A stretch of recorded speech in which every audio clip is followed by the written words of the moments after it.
Mythological ಸಿನಿಮಾಗಳನ್ನು ಇಷ್ಟಪಡೋರಾಗಿದ್ದರೆ ನಾನು ಹೇಳುವ ಈ ಸಿನಿಮಾ ಮಿಸ್ ಮಾಡಬೇಡಿ. ವರುಣ್ ಎಂಬ ಹುಡುಗ ಸಿನಿಮಾಗಳಿಗೆ ಸೌಂಡ್ ಕ್ರಿಯೇಟ್ ಮಾಡಿಕೊಡುವ ಕೆಲಸ ಮಾಡ್ತಾ ಇರ್ತಾನೆ. ಅವನಿಗೆ ಚಿಕ್ಕ ವಯಸ್ಸಿನಿಂದ ಕಿವಿಯಲ್ಲಿ ಯಾರೋ ಸುಯೋಧನ ಎಂದು ಹೇಳ್ತಾ ಇರ್ತಾರೆ. ಆದರೆ ಅದಂತೂ ಭ್ರಮೆ ಎಂದು ವರುಣ್ ಸುಮ್ಮನಿರುತ್ತಾನೆ. ವರುಣ್ ತಂದೆ ಪ್ರಕಾಶ್ ರಾಜಕೀಯ ಸಂಚಿಕೆ ಬಲಿಯಾದ ಮೇಲೆ ವರುಣ್ಗೆ ಕೇಳಿಸುತ್ತಿದ್ದ ಆ ಧ್ವನಿಗಳು ಕೇವಲ ಭ್ರಮೆಯಲ್ಲ, ಅದೊಂದು ದೊಡ್ಡ ಅಪಾಯದ ಮುನ್ಸೂಚನೆ ಎಂದು ಗೊತ್ತಾಗುತ್ತೆ.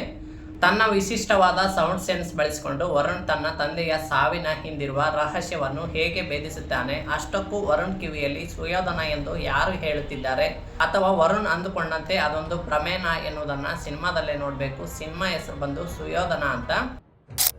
ಸಿನಿಮಾದ ಫಸ್ಟ್ ಹಾಫ್ ಅಷ್ಟೊಂದು ಎಫೆಕ್ಟಿವ್ ಆಗಿಲ್ಲದಿದ್ದರೂ ಸೆಕೆಂಡ್ ಹಾಫ್ನಲ್ಲಿ ಬರುವ ಟ್ವಿಸ್ಟ್ಗಳು ಮತ್ತು ಸಸ್ಪೆನ್ಸ್ ಪ್ರೇಕ್ಷಕರನ್ನ ಸೀಟ್ ಎಡ್ಜ್ಗೆ ತಂದು ನಿಲ್ಲಿಸುತ್ತೆ. ಮೈಥಾಲಜಿಕಲ್ ಸಸ್ಪೆನ್ಸ್ ಥ್ರಿಲ್ಲರ್ ಇಷ್ಟಪಡೋರಿಗೆ ಸುಯೋಧನ ಪರ್ಫೆಕ್ಟ್ ಚಾಯ್ಸ್. ಸಾಯಿ ಕುಮಾರ್ ಅವರ ದುರ್ಯೋಧನ ಅವತಾರ ಮತ್ತು ಪ್ರಿಯದರ್ಶಿ ಅವರ ಸೌಂಡ್ ಗೇಮ್ ಸಖತ್ತಾಗಿದೆ. ಕತೆ ಸ್ವಲ್ಪ ಸ್ಲೋ ಅನಿಸಿದ್ರು ಸಿನಿಮಾ ಎಂಗೇಜಿಂಗ್ ಆಗಿದೆ.